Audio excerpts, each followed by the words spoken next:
yindi yuje urukundo. Haleluya. Ndabona abantu baremwe mu ishusho y'Imana, ndabona abantu nawe n'umuntu yaremwe mu ishusho y'Imana, nawe n'umuntu nanjye n'umuntu naremwe mu ishusho y'Imana. Haleluya. Tega amatwi Israeli, Imana yacu ni imwe.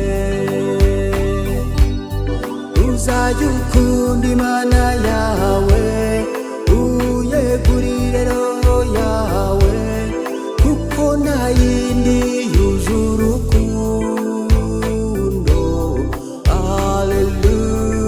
Haleluya. Ndabona abantu baremwe mu ishusho y'Imana, ndabona abantu nawe n'umuntu yaremwe mu ishusho y'Imana, nawe n'umuntu nanjye n'umuntu naremwe mu ishusho y'Imana. Haleluya. Tega amatwi Israeli, Imana yacu ni imwe. Uzajya ukunda Imana yawe n'imbaraga zawe zose, kuko nta yindi yuje urukundo.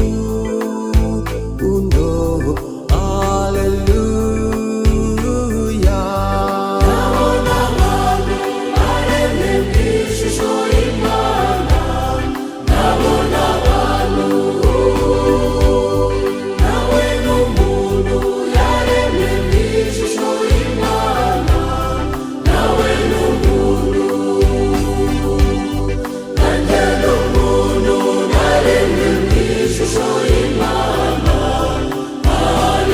Haleluya.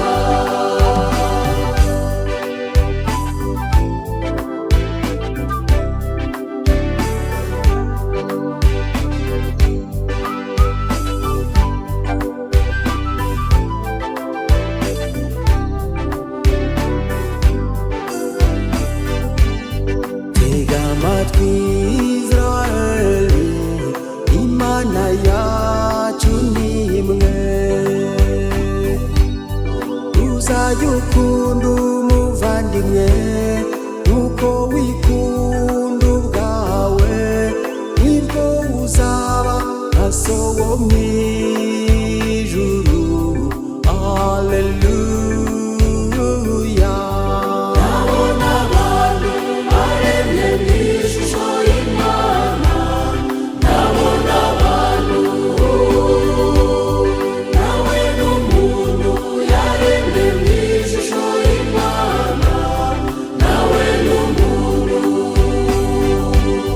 nanjye n'umuntu naremwe mu ishusho y'Imana. Haleluya. Tega amatwi Israeli, Imana yacu ni imwe.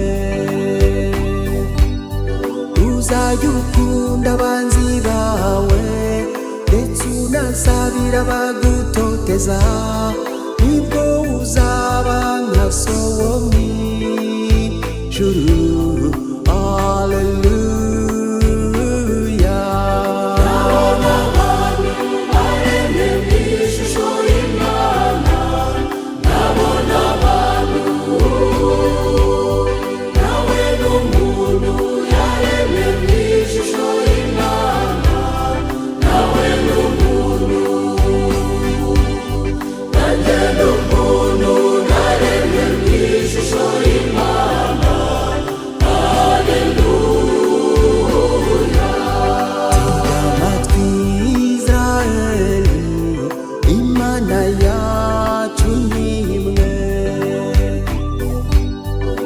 kiruta urukundo niyo washaka ugashakisha mu ijuru ndetse ugashakisha ikuzimu no ku isi hose